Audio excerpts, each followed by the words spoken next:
and welcome back to another episode of Change Wired podcast. My name is Angela Shurina. I'm your host. I'm your partner in change, personal and collective evolution, and your executive coach at 360.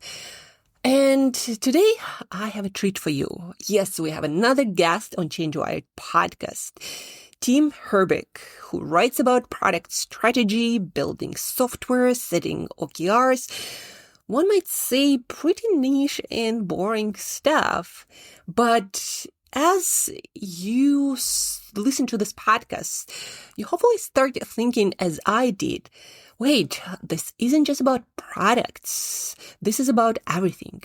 This is about life, how we set goals, how we know if we're actually moving forward or going in circles, how we avoid fooling ourselves into thinking we're making progress when we're really just busy.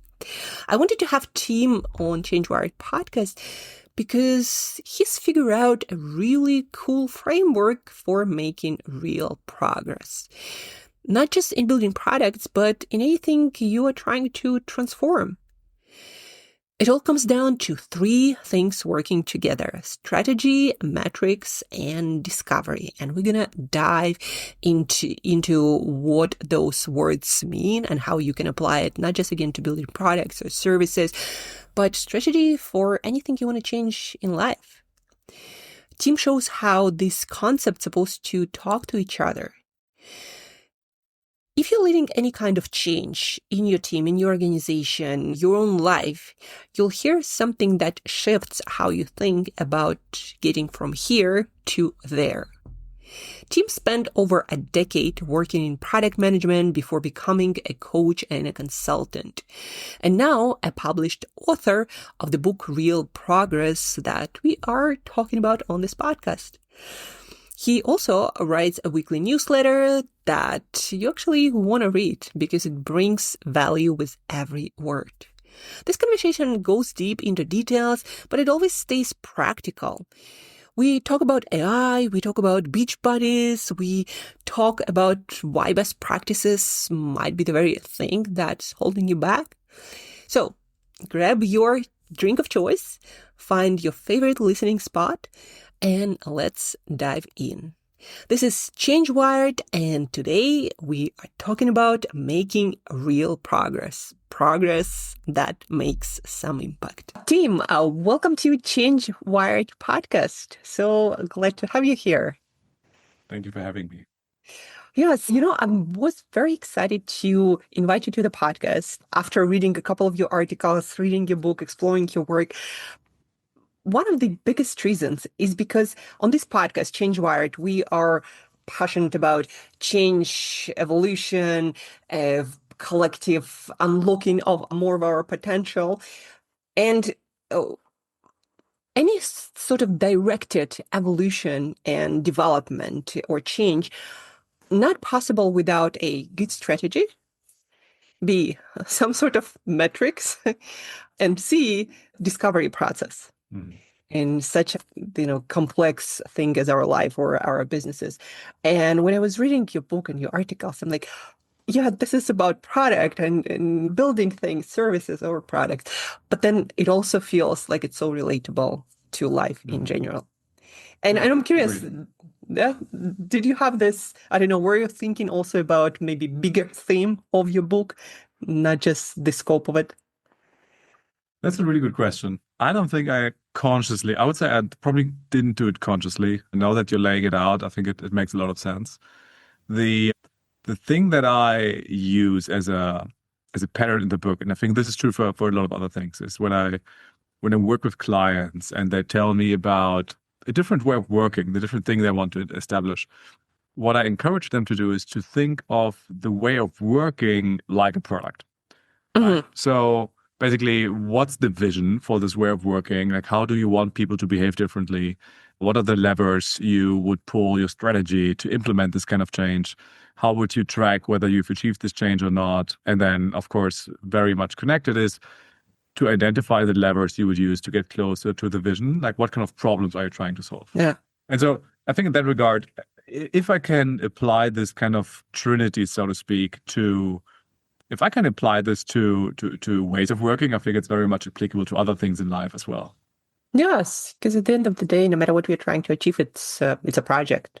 One might say it's some It's a kind of journey, product. for Yeah, sure. exactly. Yeah. A journey.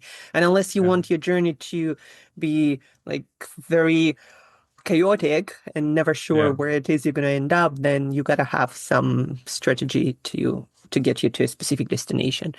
Let's leave that, for a moment. We're gonna get again to your book very soon. I'd like to know, as our listeners probably too, where did it all start? Like, I know you spent quite a huge chunk of your life in product, in Yeah. different roles, but then maybe even earlier, like how did this whole passion for product development and your work now started? Ha, that's a really good question. I think like many people, I stumbled into product management. In 2010, I worked at a company, at a marketing agency, and they built an internal tool. And we're going to use Scrum now to build this, like an agile methodology. And you're going to be the product owner. I had no idea what that meant. I think, frankly, neither did the company in full.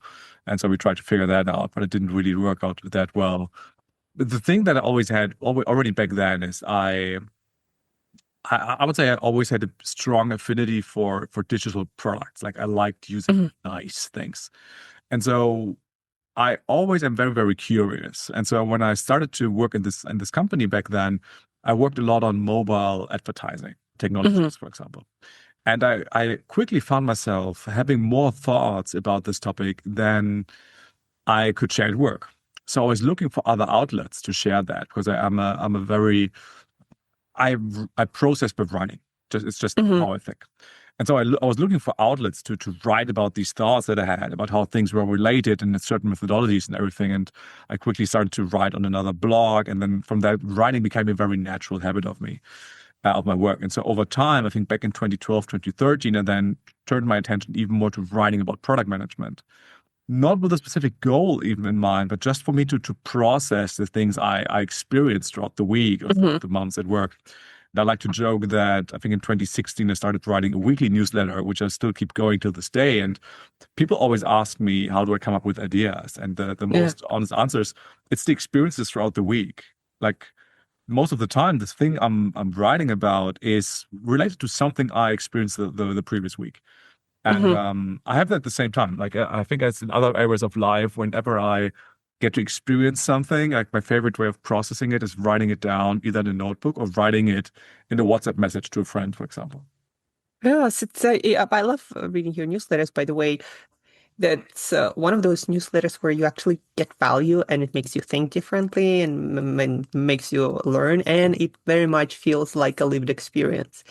Yeah, nice. Yes, I can so relate also to thinking through writing. That's why I Yeah, also have daily blog. It's like every day I have something that I am yeah. thinking about. And so yeah, in writing, it's like putting it into something you can see and then deconstructing and Hmm. thinking deeper about different concepts. Yes. So that's, how your interest in product developed in writing and moving forward. How did your interest maybe start in developing for this like a specific combination of, Hmm. I guess, I'm not sure if it's product strategy, product building. Like, how did you combine Yeah, strategy and yeah. goals and discovery that into this, Right. beautiful Mhm. process that has these Right. three elements? Yeah, it's an interesting organic journey, I would say. I think when I worked as an in-house product manager and head of product, I enjoyed many parts of my work, but I definitely had a big knack for the discovery aspect. Like I Mm-hmm. enjoyed understanding things through qualitative research, quantitative research. Like I'm fortunate that interviewing customers always came relatively easy to me. Doesn't mean I'm always good at it, but it came easy to me. So I enjoyed that part and untangling things. So discovery always felt like a very natural thing. And the big and like metrics or OKRs came in a bit of like a sneaky way because in 2015, 2016, the company I worked at, I got a new boss. And then on the reflection of this transition, I learned that our boss previously had used some version of OKRs with us, Mm-hmm. which sparked my curiosity about OKRs as a framework. And then I got into it and realized, oh, that's actually interesting. And then I got very curious of how to put that into practice over the years and try to implement it in various different teams that I had to use. I would say that one of the biggest tipping points that led me to this Trinity kind of focus for me came from when in 2016 I changed jobs. I almost accidentally joined a consultancy. It was supposed to be a different kind of company, but it became a consultancy. And what I found myself having to do after having worked for years only with other product people is now having to adjust how I explain the things that were natural to me to others, to educate them, to actually get them to do the thing differently. And so I had to give workshops and training and coaching just intuitively. I never did a training on that. And through that, I realized, okay, this is like, again, I like to go after things that come easy to me, as in there's a natural pull, a natural gravitation towards. And it was around that I found myself getting pulled most often to this topic of problem understanding, measuring success. And then eventually, a couple of years later, realized how much how big the leverage of strategy is on both of these things, right? Of course, you don't always have to start there, but the leverage is quite strong. And so I ended up doing it's this age-old overlap of like what comes kind of natural to me, what do I believe is important, and what do I see companies struggle with. And then from that, like these are the three core topics that I sort of like landed on. And it's also because I'm convinced that they are so interconnected and that so many of the issues in one domain can be solved or at least guided by these other domains. Yes, and I love, in your book, you have this graphic of progress wheel. Yeah. And certain questions or I guess challenges that people have and the questions that they can ask themselves, and it usually relates to the other area. How did that come to be? When you look at it, it feels so intuitive, and then but coming up with that obviously different. It always feels, in hindsight, everything feels so intuitive, right? I think when I first started, the funny thing is with the book, I think it took me 2 years to write the book, but it was the initial idea is very close to the result that I produced, which is cool. So I had a lot of clarity around what I wanted to put in the book. So it was more about how do I package it essentially. And I had this idea of a wheel kind of framework relatively early on. And it was inspired by a friend of mine, Petra Willer, who's a fantastic product leadership coach. And in her first book, she has this tool that she calls the PM wheel, the product manager wheel, which is a different purpose. It's a diagnostic tool to help with personal development of product managers. So I always thought like, there's so many canvases already. And like, because the problem for me is that the three domains are not linear. There's not a linear 1, 2, 3 step. So I wanted something that was like positioned all of them on an equal level and showcase the non-linearity. And actually then it was my wife during a family vacation where she basically gave me the core idea of here's all these things like the question and connection kind of thing. So that's how it came to be. But it took a long time before I actually got to defining it in detail, because I first wanted to write the three core chapters of the book, so to speak. And then I wanted to return to the progress wheel, and then I weaved it into the rest of the book. Yes, well, again, now it all makes sense. But inside. The other question I had for you is, can you define also for our listeners what for you is strategy? So that's the first question. And then why do you feel that it is important for people to always connect this strategy, the OKRs or metrics that people use to discovery, and not treating them as separate entities? That's a really good question. I think the first question, like, what is strategy? I think a couple of years ago, I might have pointed to a specific shape of a strategy, of a specific way of how it's articulated. And the more I work with the topic, the more I realize how almost irrelevant the actual shape is. I've seen tremendously clear strategies on 1 or 2 pages in a Google Doc, just very clearly written out. I've seen strategies who used a great framework or template, but didn't really convey much. And so what I try to always come back to, because I think it's also, the problem is that your customers don't really care about your strategy. So you're not writing it for your customers. You're writing it for your team members, your direct reports, whoever you're working with, right? So just like a product, when we try to think of a product, it has to work for this audience eventually. So just like with the strategy, it's like, okay, it has to work for my colleagues. It has to work for Tim in this department or for Andrea in this department, whatever. And I think that's the important thing to then reverse engineer it. Okay, how in our company, how do we convey strategy? Like what's the format that really sticks in our company? It could be a visual framework, it could be a one-pager, it could be a presentation, whatever it is. It doesn't really matter.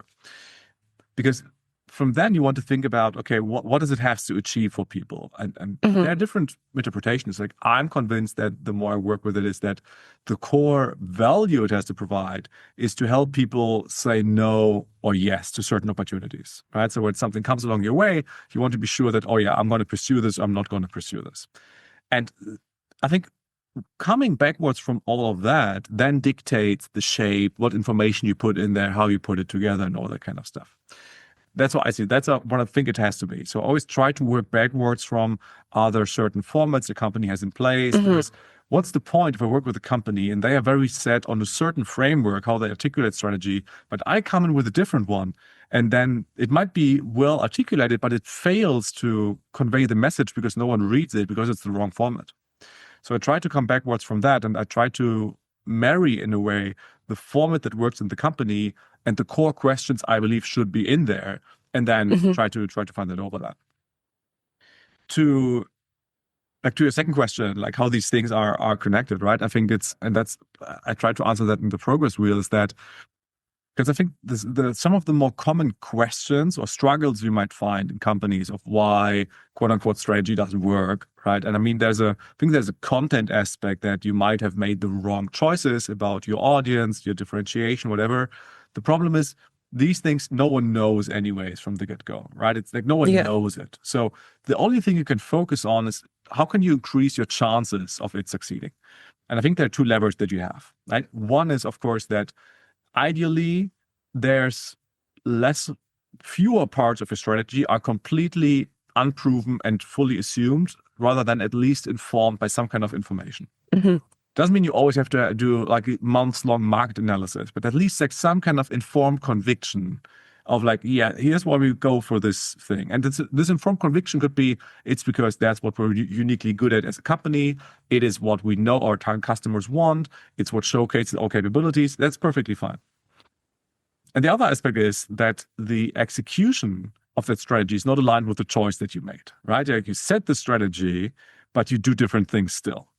And I think that's where metrics can be very helpful, to say, okay, like here are the indicators, the measurable indicators that would help us to see if the strategy has worked or not.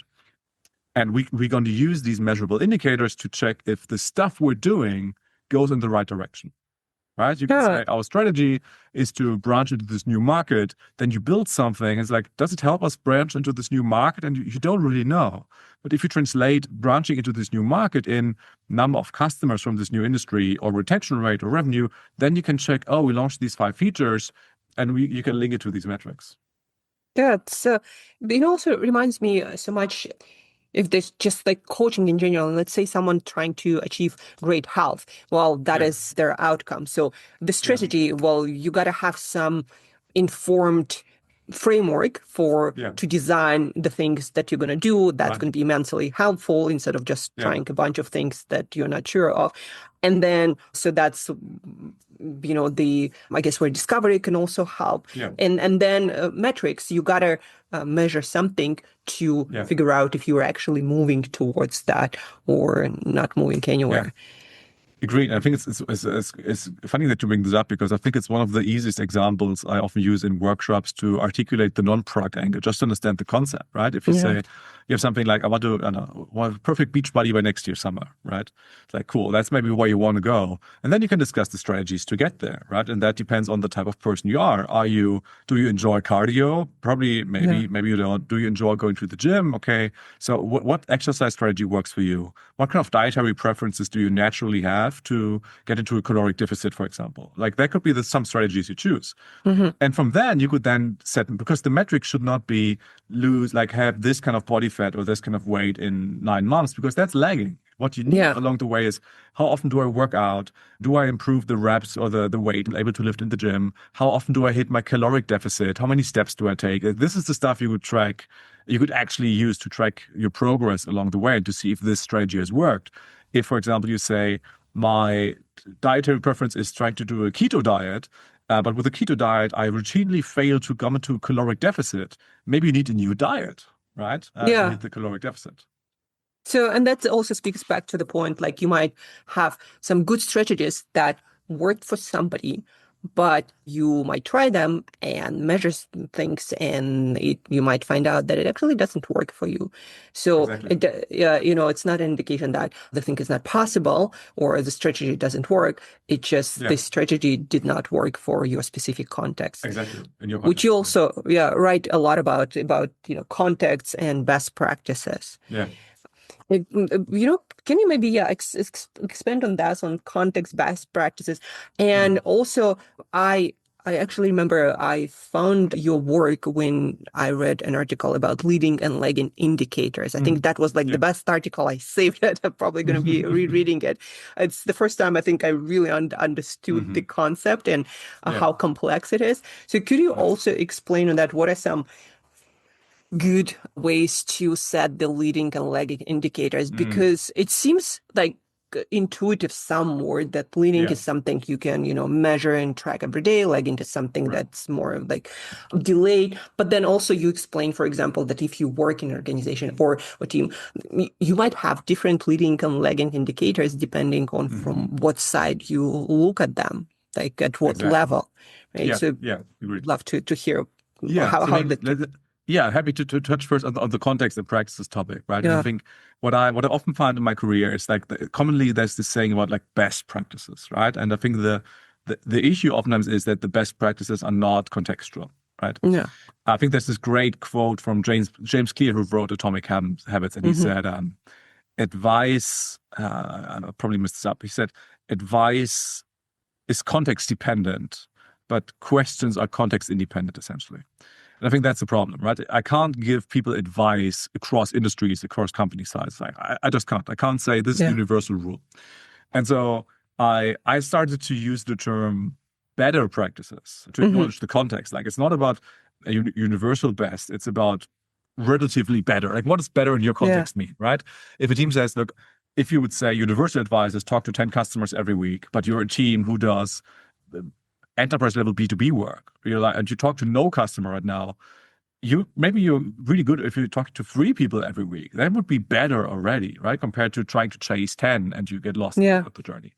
I think that's very crucial, as particularly since early on, I decided I wanted to stay relatively broad with the type of companies that I work with, not focus on let's say, I don't know, e-commerce or SaaS. Because I think that a lot of principles are very universally applicable. And I personally enjoy this challenge of rethinking how do I translate this principle into the tactics required for this team. So it was my personal preference to do that. And then what I did in the book, I worked with these like quality checks and questions. I tried to implement questions on like, okay, in your context, ask yourself these questions and potentially dig deeper into how could you move forward. Which is such a powerful coaching technique that I loved in your book. And it was interesting because I had it first in the book and it was in the draft. I think it was routinely the best, the most exciting piece in the book. Beta readers talk about like this is good, but these things, they are great. And I enjoyed that as well.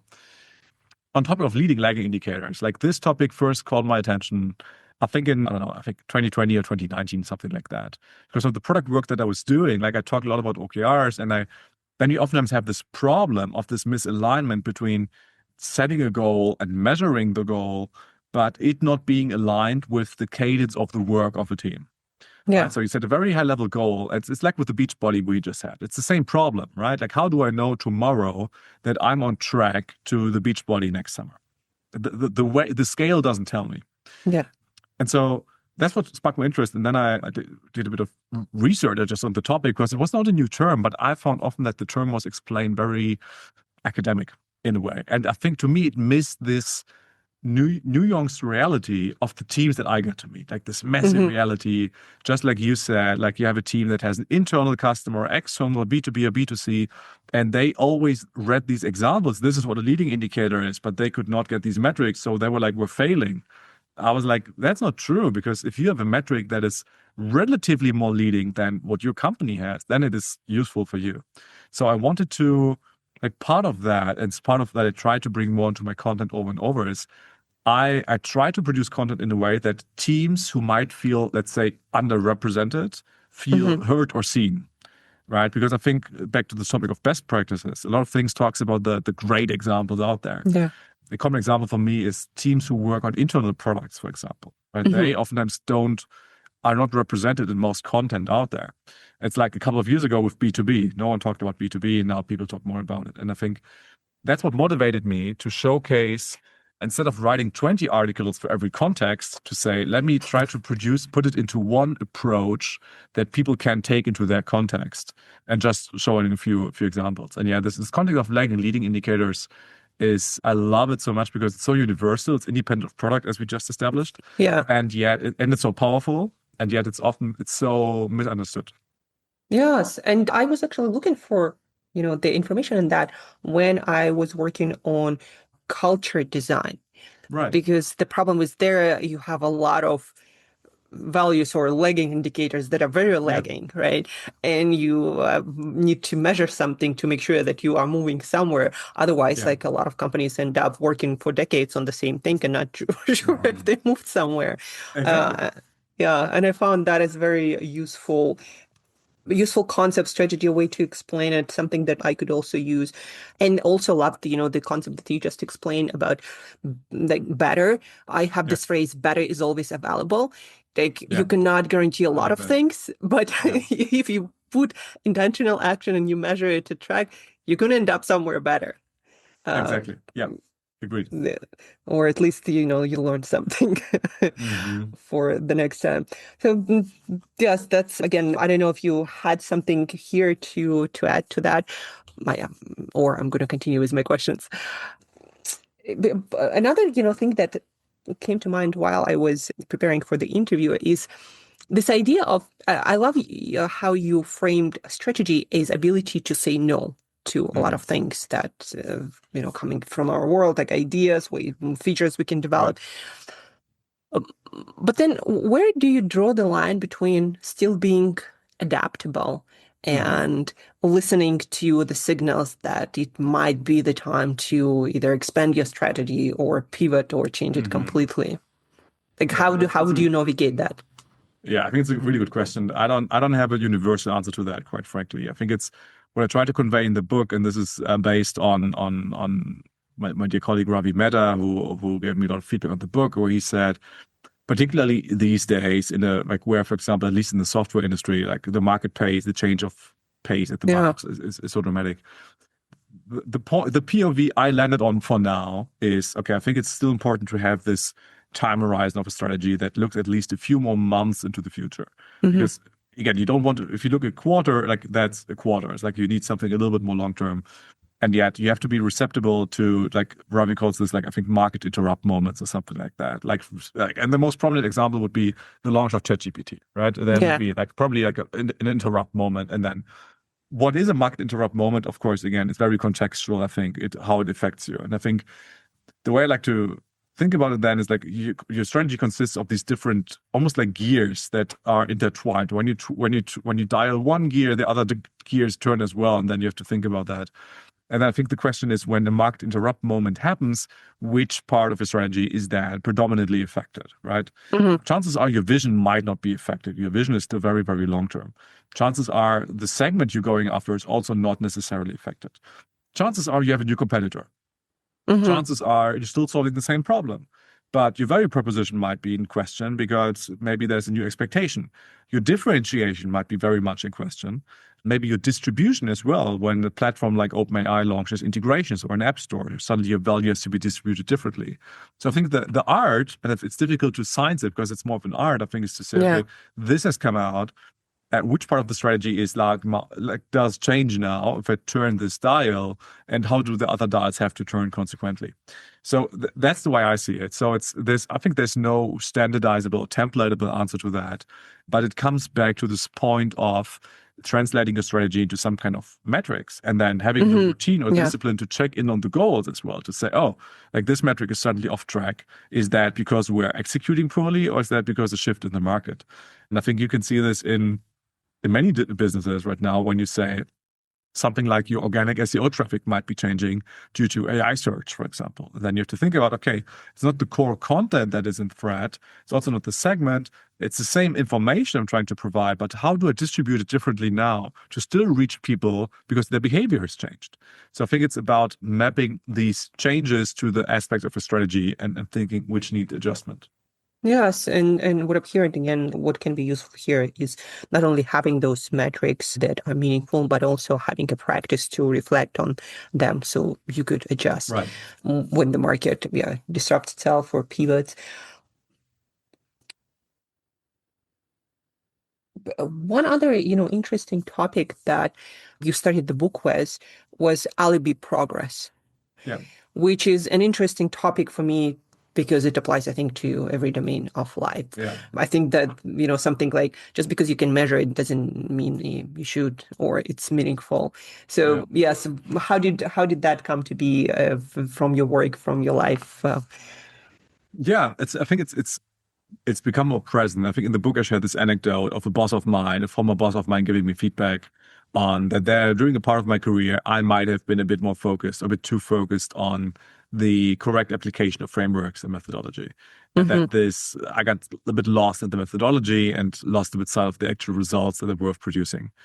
And frankly, like over the years, and I've seen that, of course, sometimes in myself, but I also seen that in the clients I get to work with, is that they check the box of the methodology and they do it in the book, but it doesn't produce a change in behavior for the teams or the customers, and therefore also not the bottom line.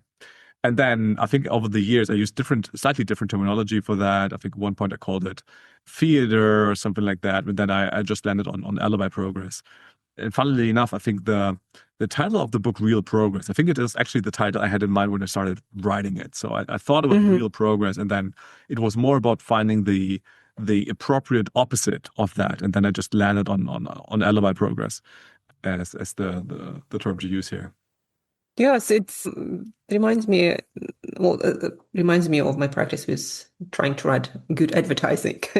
There are so many metrics that you can measure, and yes, it can reach that many people, but does it actually create the kind of progress that you want at the end of the day? Meaning, let's say you want to have more customers, right? Just because you reach more people doesn't mean that that's the only metric that matters or is needed. So, I found, and do you have any maybe, well, in the book you have a lot of questions actually, but maybe 1 or 2 questions for either product managers or product teams or any leader to diagnose that alibi progress, right? How can you, because some things are simple, like in life or advertising, but when you build product, when you have big organizations, it's not always as obvious. So maybe what are some signals, what are some questions to ask on a regular basis to make sure that the company, the team is actually making progress versus just setting up the metrics for the show or the theater, as you said in the book? One of my favorite ways is probably when I work with a team or a company and they talk about a specific practice or way of working or framework, whatever it is.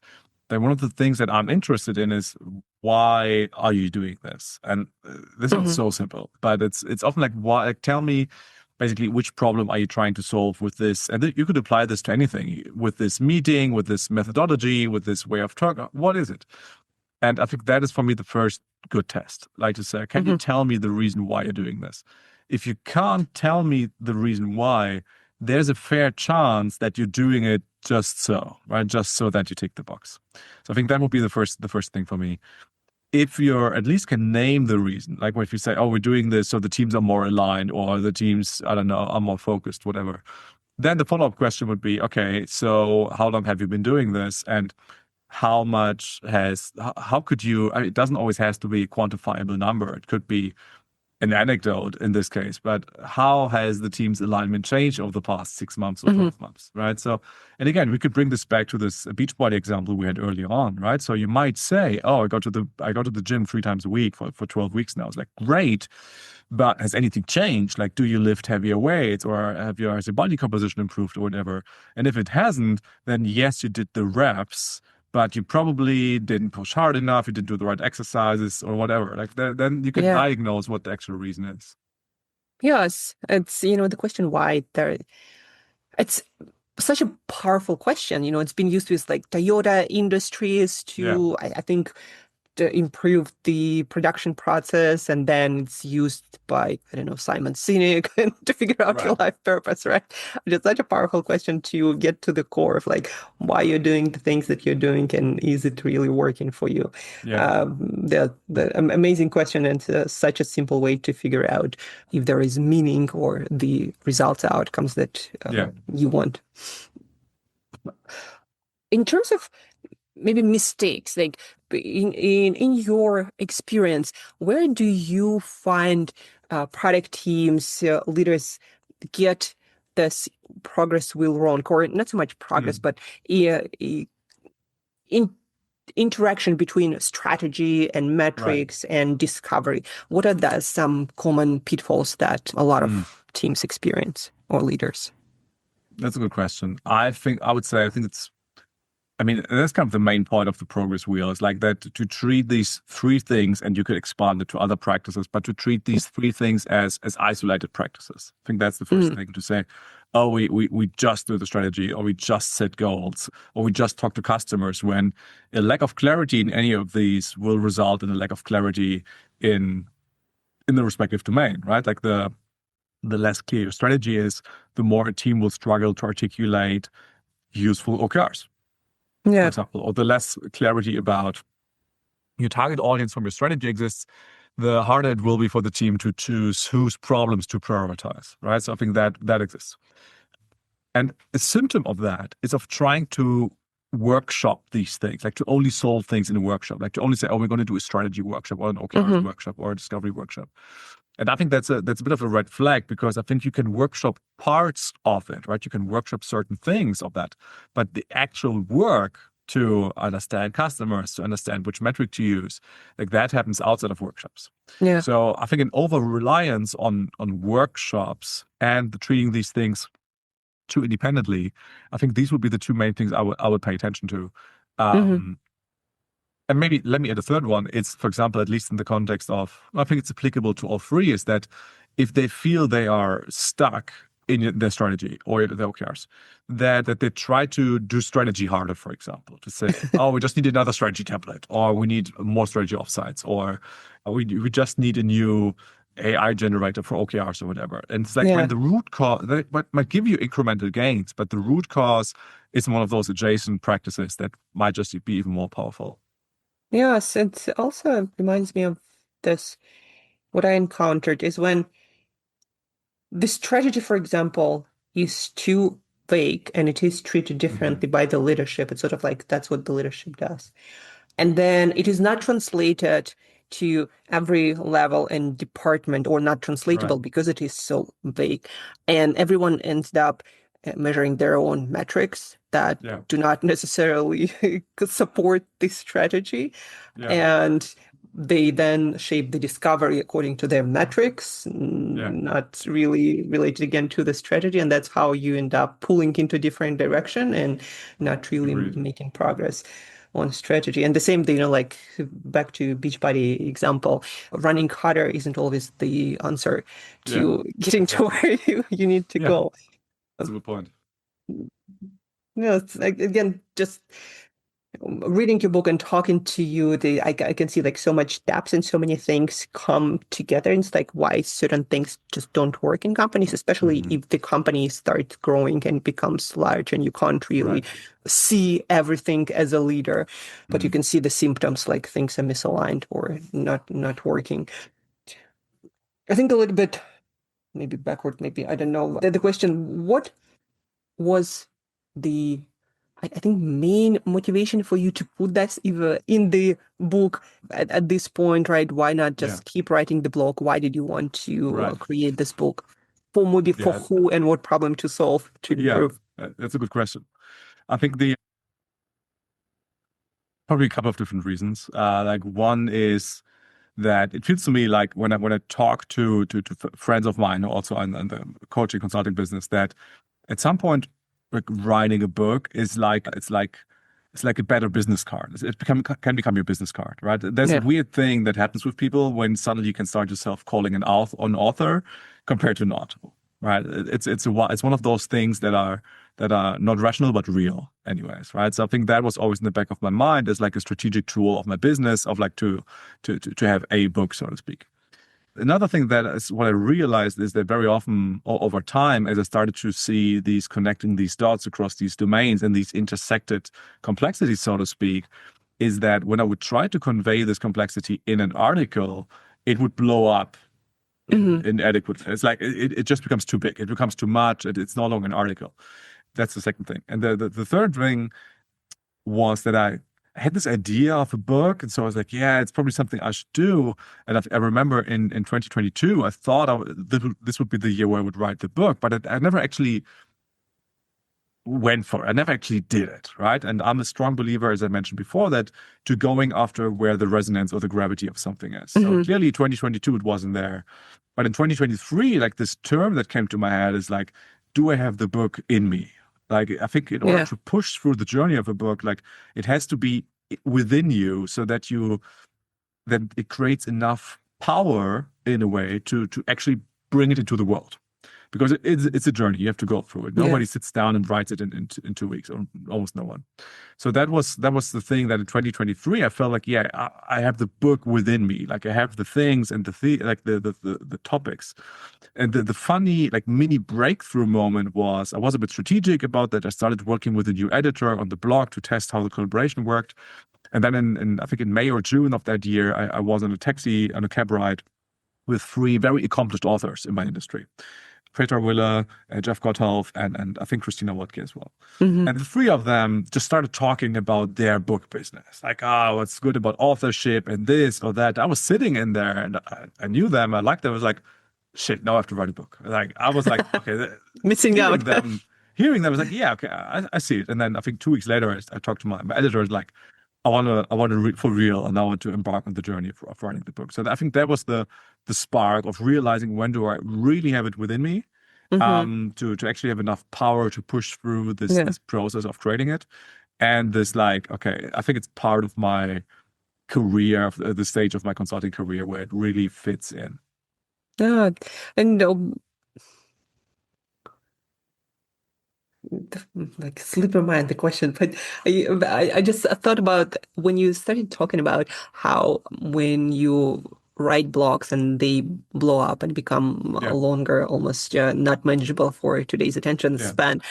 When people usually buy a book, they expect it to be a book, right? yeah, To yeah, dedicate some more attention and time to that. And I think that's where you're right, that the format also is important, that not yeah, everything that you can put in the blog, you should put in the blog or a tweet.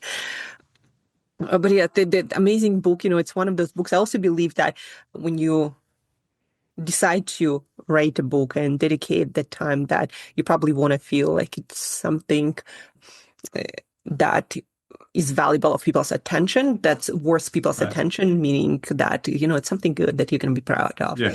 And so you can't really force that process. I'm curious, how long did it take you to write it, like in terms of hours, maybe? In terms of hours, I think I stopped tracking at one point because it was just, I don't know.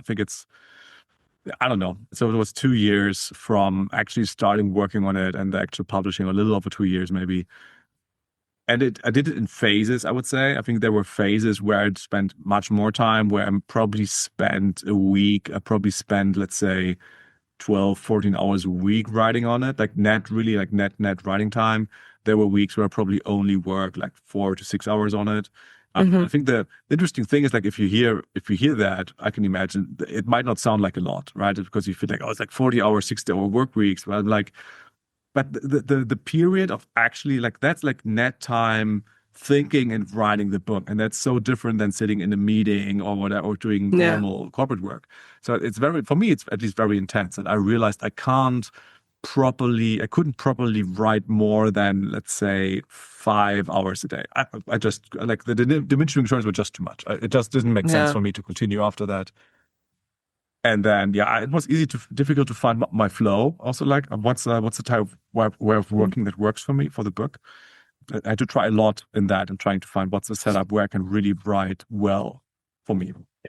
Yeah, I also like, to unpack the process, because I like listeners to understand that fact that we humans are not machines, not AI, and our brain has its capacity to deliver good work and good thinking. And as you said, you can't just order yourself to sit and write for 8 hours. Exactly.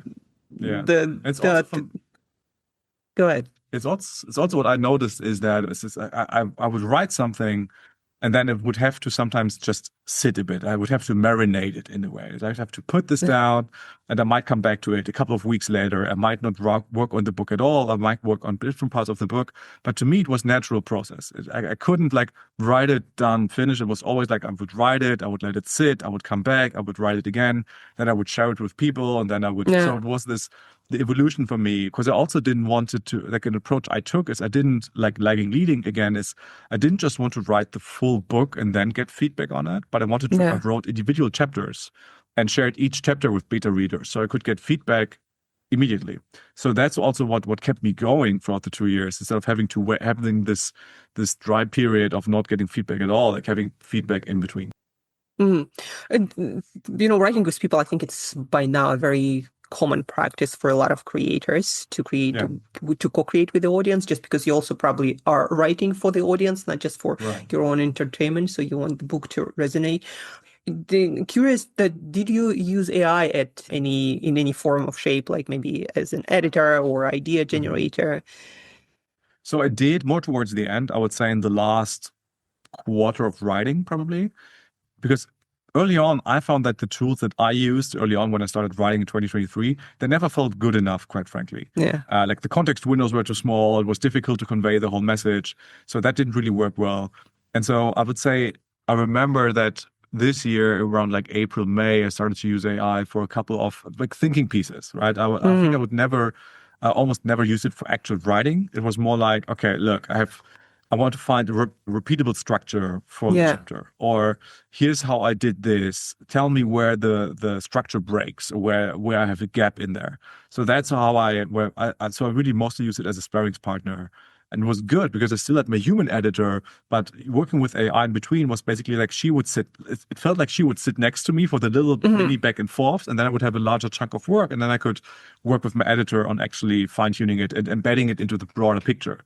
Because that's what I still found. What never really worked well with AI back then was to really make sure that the piece that was written, how well it fit into the broader book. Like that is something where it always fell through, which is fine. But yeah, that was my, I think, the strongest usage that I experienced. Yes, but I feel like that is a really good usage of it, because what I found is when some people use it for actual writing, it very often loses that like grounding, so to speak, because AI doesn't have a lived experience, and so very often like what it tries, it becomes like some generic stuff that is not very relatable, and you can always, like, at least from the books that I tried that I know were written by AI, like you can say that's not a lot of human was in the book. So yeah, but your book is again like very relatable, and it's like AI just wouldn't be able to create anything like that because of the experience, originality, just the frameworks. Uh, Speaking of AI, AI is like the biggest word these days. In your work, did you find that any concepts, any tools you use as strategists change because of AI, or would you recommend something different because of the AI in the loop? Like, what's your thinking on that? It's a really great question again. I think for me, I feel like I have not like fully made up my mind on that. I think it's ever evolving, so it's hard to do it anyway. So I'd rather stick to a few people that seem to be much more immersed in it, and I just like to follow their lead. So, for example, The guy I mentioned, Ravi Mehta, who contributed a lot to the book, like he had this great quote on AI helps you get to the hard part faster. And Mm, I really like that to say like there's still very hard thinking required in life and building products. And I yeah. think it's great to think of which parts can AI shortcut for you that you get faster towards so that you can have more time to spend with. And I think it's a very fascinating, almost like meta question. Like because within product management, you might think if the delivery of features gets faster, what does that then mean? Does it mean I should build more features, or shouldn't I spend the time that is now become available on harder questions? And I think that's almost like it's a big meta question for humanity. It's like if you have suddenly more time to spare due to AI automation, do you try to do more of the thing, or do you like where do you else do you take your mind?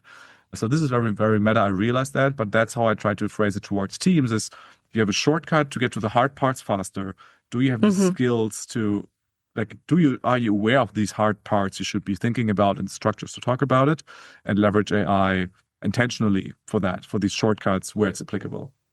Yeah, it reminds me of my recent experience where I'm trying to figure out value proposition for my services. Mhm. And what AI helps me to do is to deliver different presentations or Right. videos that communicate Yeah. either a framework or a service. But then I spend more time analyzing the feedback that I get from my potential client and then Yeah. thinking through what I actually need to improve because this didn't get the response that I hoped for. And Yeah. then I get back to the thinking instead of spending hours on building the thing up that doesn't even work. Yeah. Agreed. So yes, I can so relate to this. Like AI helps you to get to the hard parts faster as long as you're prepared to then do the hard Hmm. part more often. I Yeah. guess it's like, now you have to work with your brain actually harder more often. Exactly. Hopefully. Yes, so AI can make you smarter if you use it the right way, like you said, as you use it as a partner, like in the Yeah. creation. Uh, yes, thank you so much for sharing like this process and your thinking on because AI Sure. again such a big topic right now. But maybe a little bit more on AI. Like, do you think in terms of I guess just the process of applying the framework, do you think anything will fundamentally change around this framework because of the AI? Like, I don't know, the trifecta of strategist goals and Hmm. discovery. Do we need more AI? I don't know, in discovery, or I don't know. What's your thoughts on that? Do you think that's a I long-standing think framework? I think at least I would say that the fundamental question will remain, right? Like the question Hmm. of like the fundamental question of strategy, like who do you focus on? How do you differentiate? What do you deliver through the OKRs? How do you measure success? And I think again, the question, like the necessity to answer the question will remain. That's what my current stance is. I think the interesting question is how can you get to answers faster, right? That's the Yeah. we just talked about. So you can do probably faster research on competitors and alternatives. You can probably use AI as a very creative sparring partner for finding potential metrics to measure the strategy. You can definitely use AI to prepare for user interviews and synthesize feedback even faster. So I think these like the actions, the processes to execute or find answers to these questions, they will get speed up Yeah. for sure. I think the necessity to answer the questions will remain for the foreseeable future, as far as I can tell it right now. I mean, of course, then, I mean, the other meta question is, what does AI mean, for example, as part of your strategy? Like, is it like, where is it in your strategy? I think there was this great quote by David Blunt, who wrote Testing Business Ideas. And I think he once wrote that AI itself is not a value proposition, right? AI is an accelerator or an amplifier of an existing value proposition, or a creator of a new value proposition. But it's like this backbone force that reinforces the change in the front end. But it's not it itself is not it's not the value proposition for Yes, most products. it's And I think that resonated with me as a way of thinking.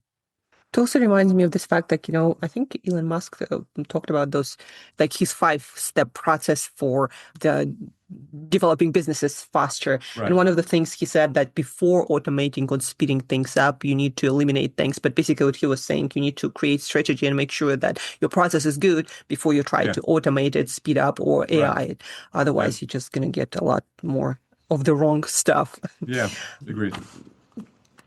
I think I have just a few questions left. Before I'll let you go, I know you probably have a lot of other things to do. One question is a question that I didn't ask, but perhaps you wanted to answer. Something that you wanted to expand more on. Oh, that's good. Yeah, I think one thing that came to my mind after we touched on the topic is how can I go from lagging to leading indicators? Yeah. And like the thing for product teams, what I tell for product teams is the way I think about it is, okay, so you have your lagging indicator, which represents a certain success moment for customers. Like they bought something or something success moment has changed. And so the way I articulate it is, okay, now tell me, what do the people who were successful have in common? Right? So like a very simplified example might be, so maybe you're a furniture e-commerce company and you see that people who have the highest conversion rate or the biggest basket, they have added, I don't know, 20 or more items to the bookmark list for the shopping wish list, for example. So then you could say, okay, so there seems to be correlation between the number of items someone has bookmarked on our platform and the success moment of purchasing. So maybe the bookmarking a product for later could become a leading indicator, right? So we optimize for the leading indicator, and then we observe in this cohort whether there's an actual correlation between the higher purchase, a chance to purchase, for example. And I think this fundamental way of thinking could be good. Again, going back to the Beachbody example, you could look at, okay, who are the people who I like, who I want to look like, for example. And then you could reverse engineer, what do they have in common? Like, oh, okay, some of them do weight training instead of cardio, or some of them have, I don't know, a pescatarian diet over keto diet, whatever. And then from there, you could say, okay, these are potential leading indicators to choose from. And then it's the question we had earlier. Then you just choose which works for your capabilities, for your preferences, and use that as the leading indicator. So basically finding the pattern among the successful ones, and then figuring out which pattern you can actually replicate in your context. Yeah, so it's also, I think, a good way to educate or your strategy, or to design your strategy, right? Seeing those better practices, and then designing your work process to measure it on those leading indicators. Yeah, it's such a good one, because yes, I think also what our modern time is, how it is different from before, is we have so much choice of all the things that we can do. And AI is obviously very conducive to that, meaning like you have so many options, but that doesn't mean that all of those options are worth doing and won't just waste your resources. So that's a good way to filter through those faster. And like, what's my success? What's the common pattern, and how can I make that, or to put that into test in my leading indicators? So yeah, it's again such a concept. Again, what you're talking about, I feel like it is applicable to so many areas of business and life if you extrapolate the concepts. Another question that I had, an interesting one, at least from my perspective, one practice that you perhaps still see in teams and leadership that you think should retire by now. Like this again. That is a really good one, and it makes me think.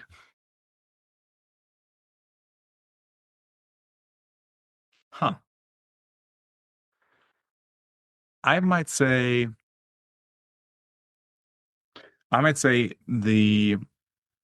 say the conversation about, for example, like metrics or results of a team predominantly being used for reporting. So that's more like a one-way street. So it's more like me as the team, I have an update on certain things and I just communicate it to you instead of it being the conversation starter. Like that's why I see that most often in the context of OKRs, that it's then, we don't have time to do a check-in, so just submit the OKR. So it's just looking at the numbers. And I think it just loses, it's not wrong per se, but it just loses a big portion of the value this can create from actually talking about these things. Yeah. And if I may, I would also add, based on your work, that this practice of using strategy as sort of isolated tool somewhere out there, again, at the leadership level, versus Right. having it as a day-to-day decision-making assistant, Yeah. like guidance, right? Yeah. Yeah, this is a strategy, and this is how I use it to say yes or no to certain things. I think that should be a lot, like used a lot wider. And the last question, the future for the book, for your work. What do you think? Like, what your hopes? Where do you see yourself developing in the next, I don't know, couple of years to a decade? Interesting. I'm still in the process of figuring that out, I would say. I think after completing the book, it felt like completing a big era of my work. And so it feels a bit like Yeah. in the process of shaping this next era. I'm definitely not, by no means, tired of talking about the things from the book. So this will keep going. I think for me, the biggest wish for the book is predominantly that the quote unquote the right people will pick it up. What I mean by that is that what I often got as a feedback is like that this is not a book for everyone, and that's fine. Yeah. It's not what I had in mind. So it serves a certain people of a certain experience, a certain situation better than others, and which is great. So my biggest hope is that it gets picked up by the right people, and that these people get value from that. I oftentimes have that when people reach out to me and talk to me, share a message on LinkedIn how much they like the book. Then I look at their CV on LinkedIn and I see that they're actually quite mature, quite experienced in the craft, and that makes me very happy because that's the type of people I wanted to write for. The the next thing I want to explore content-wise a bit more is this idea of what I mentioned before, like teams in companies who are building for internal teams, internal teams or platform Yeah. teams, as you like to call it. I really like that because it's certainly a pattern or a red thread throughout most of my clients that these teams exist, that these teams do incredibly important work for the frontline success, Yeah. but that they have issues adopting some of these product practices we like to talk about so much. So that's what I would like to focus on a bit more and shining a bit more light on practices for these kind of teams and making them more visible, giving them more guidance, making them feel seen and heard. I think that's like a content topic I want to explore a bit more in the future. Yeah, other than that, I realized this year like how much I enjoy live interactions with audiences, whether it's meetups, talks, or just webinars. And so I look forward to putting more of that out there and just having more, yeah, real time conversations and interactions with people. I'm looking forward to seeing more of that and perhaps, attending some talks and workshops. But speaking also of the area that you want to develop more, I feel like that is so important also because it shapes culture, like the products and services that are done internally. And you said like Yeah. that help people to be seen and heard. And ultimately, this internal environment defines then the external output and the efficiency of the whole enterprise, however small or big it is. So yes, I can totally see why you see it as a very important area. Well, Tim, thank you so much for being a guest on this show and Change Wired podcast. The last thing I want to ask is where would you like people to go to connect with your work, what to check out? And I'm going to link to everything in the show notes, but what are the best places? I think the best place is probably LinkedIn to just search for my name, get in touch there. I have an open profile, always looking forward to hear from people. And if people would just like to be in touch and get regular updates on what I'm up to, my newsletter is probably the best place to go. It's herbig.co/newsletter. You can't miss it from there. And yeah, looking forward to then always hearing from people on what lands with them and what's present for them. Yes, thank you for sharing this. And obviously, guys, don't forget to check out Tim's new book, Real Progress, How to Connect the Dots of Product Strategy, OKRs, and Discovery, which, as I mentioned, it can be applied to so many areas of life, business, I don't know, culture development and beyond. So thank you so much, Tim. And I'm looking forward to what you accomplish, what you develop next. And thank you so much again for Thank being you. on the Such a show. pleasure.